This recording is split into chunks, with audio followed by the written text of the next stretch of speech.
Perkenalkan, kami dari kelompok 1 golongan U. Pada video kali ini kita akan menjelaskan mengenai obat Seretidiskus.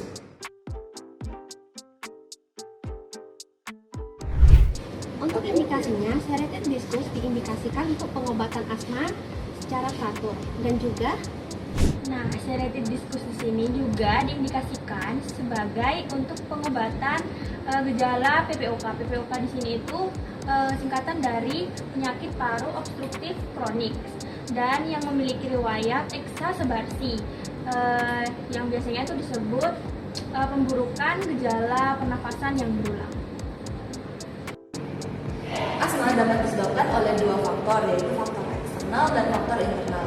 Untuk faktor eksternal ini dapat disebabkan oleh karena adanya paparan seperti debu, bulu hewan, asap rokok, dan sebagainya. Sedangkan faktor internal ini dapat disebabkan oleh tubuh kita sendiri, misalnya karena akibat dari konsumsi obat-obatan atau karena olahraga berat, dan juga dapat disebabkan oleh karena stres.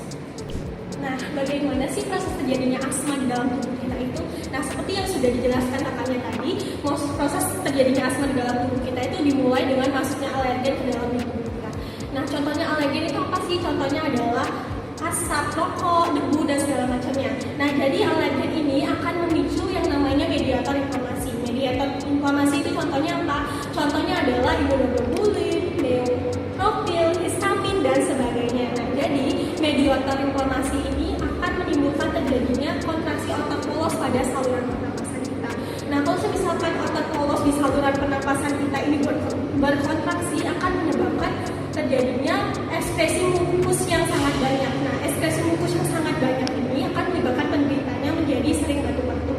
Oleh karena itu, kenapa orang yang asma kalau misalkan terpapar oleh alergen dari faktor eksternalnya itu dia akan batuk-batuk. Selain itu, kontraksi otot polos pada saluran pernapasan kita ini dia akan menyebabkan saluran pernapasan kita menjadi sempit. Kalau misalkan saluran pernapasan kita ini menjadi sempit, maka saturasi oksigen yang masuk ke dalam tubuh kita itu otomatis menjadi sedikit kan. Oleh karena itu, kenapa orang yang misalkan asma dia akan kesulitan dalam bernapas.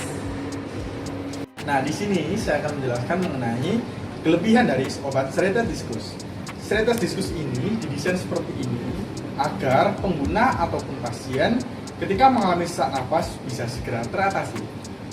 Nah, selain itu, Seretidiskus dilengkapi dengan dose counter. Fungsinya agar pasien mengetahui sudah berapa kali dia menggunakan Seretidiskus ini.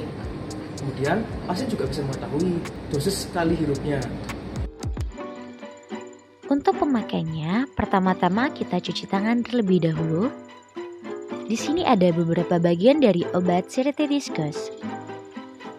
Ini adalah dose counter atau penghitung dosis. Lalu, ini adalah klep atau thumb grip. Lalu, ini ada bagian sliding tuas. Dan yang terakhir ada mouthpiece. Mari disimak cara penggunaannya. Nah, pertama, cek dahulu dose counter atau penghitung dosis untuk mengetahui dosis obat yang tersisa.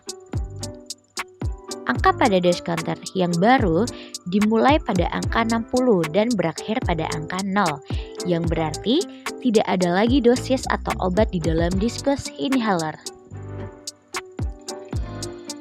Lalu, pegang inhaler dengan kedua tangan. Letakkan ibu jari pada thumb grip, lalu dorong ke arah kanan sampai terdengar bunyi klik. Setelah terbuka, maka mouthpiece atau tempat menghisap obat akan terlihat. Nah, sekarang obat sudah berada di dalam mouthpiece dan siap untuk dihisap. Maka, angka pada dosis akan berkurang 1. Tarik nafas secara maksimal. Tempatkan mouthpiece di antara gigi dan bibir, hisap obat dengan cepat, kuat, dan dalam melalui mulut. Untuk menyimpan Seretidiskus, pastikan tertutup bila Anda tidak menggunakannya. Kemudian simpan di tempat yang sejuk dan kering.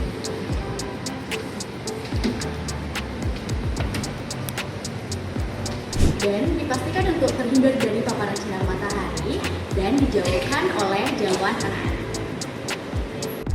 Sekian penjelasan dari kelompok kami. Terima kasih. Terima kasih. Dadah.